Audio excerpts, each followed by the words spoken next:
When I think about the way parents used to handle talking to their children about sexuality, things have really changed. Back then, I think that parents planned a time when they would have the talk with their children, and it was kind of a one-time thing. And you say, glad we got that out of the way. Now my child understands everything. That's not good enough in today's world. It's not a one-time talk anymore.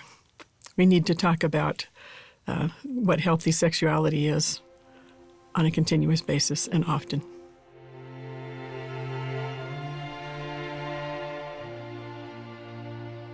Parents are afraid that if they talk about sexuality with their children, it might increase a kid's curiosity. But there's a lot of research that shows the exact opposite. When we take away secrecy, we sometimes mitigate curiosity. So one of the best things that parents can do is talk about sexuality with their youth. Someone's going to. If they don't, the kids at school will, or the next door neighbor. And so we need to not be afraid and understand that actually helping your kids know what sexuality is kind of decreases their desire, because they have a better foundation of when it's appropriate to engage and why they're feeling the way they're feeling. And so it's really a protective form to have that conversation. So don't be afraid, and don't be afraid to be blunt, because kids are asking very pointed questions. Often as parents, we're kind of worried that if we bring up the topic of sexuality, it's going to stimulate our children to be curious about this or to feel sexual feelings. To be perfectly honest, sometimes that's true, and that's okay. It's sort of like saying, well, I'm afraid if I get behind the wheel of a car, I'm going to encourage my children to speed. Well, they have to figure that out, and better that they learn that in the context of someone's support and friendship and help and encouragement than just figuring it out on their own. There's plenty in this world to stimulate children sexually, and if the only time they have that experience is when they're completely by themselves, that may not be the most helpful thing.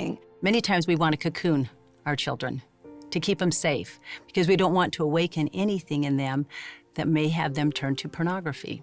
Realizing that if we don't arm them, the world will arm them. And the world will tell them different words, and then they will be seeking the world's advice versus our own. So we need to keep an open conversation with our children. The reason that parents tend to avoid talking about sexuality with their children is they say, I'm afraid that I'm going to make my children overly curious about it, and then it will sort of get out of control. I'll often tell parents, doing something is better than doing nothing. So just talk about it. Just bring up the conversation. Talk to your kids and say, hey, this is my first time talking about sexuality with a child. You're my first child. I don't really know how to do this, but I'm going to do the best I can. That's a great start. Anytime we try something for the first time, it's going to be uncomfortable, difficult, awkward. And as soon as our child feels, oh, wow, mom is really scared about talking about this, or dad is really uncomfortable, then the child feels like, I have to protect mom and dad.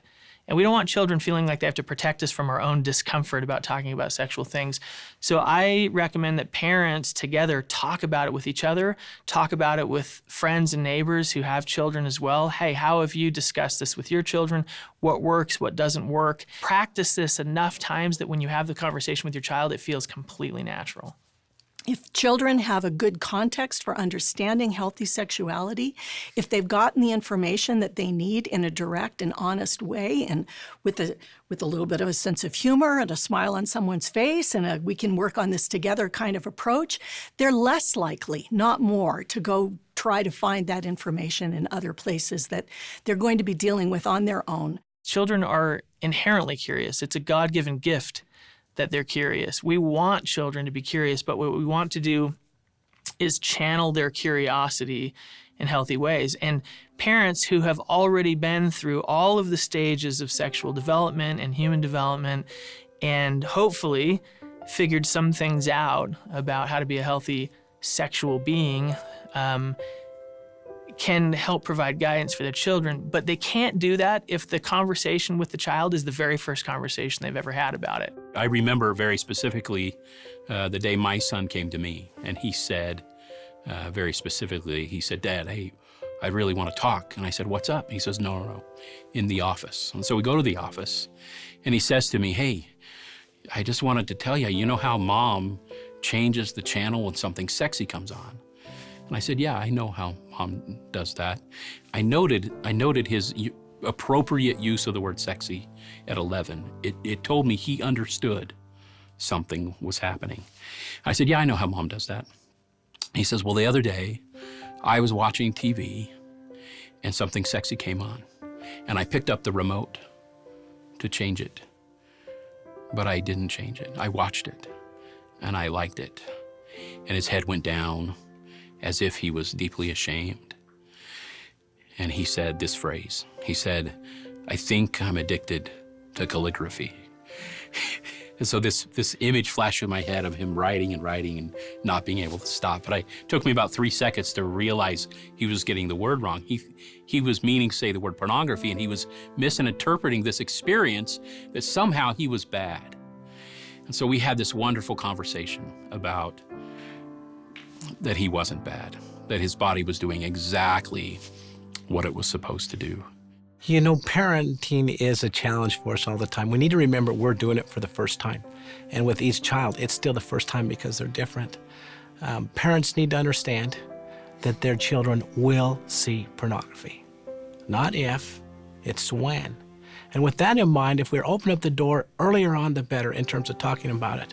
Now, we're not experts, but we do know that if you can communicate with your children and it's open, then you have an opportunity to address issues early on. Parents need not fear this topic, but the sooner we start the conversations, and frequent conversations, knowing that this temptation is real, parents will be much more successful. Parents, don't fear the topic. Fear the results of not talking about it.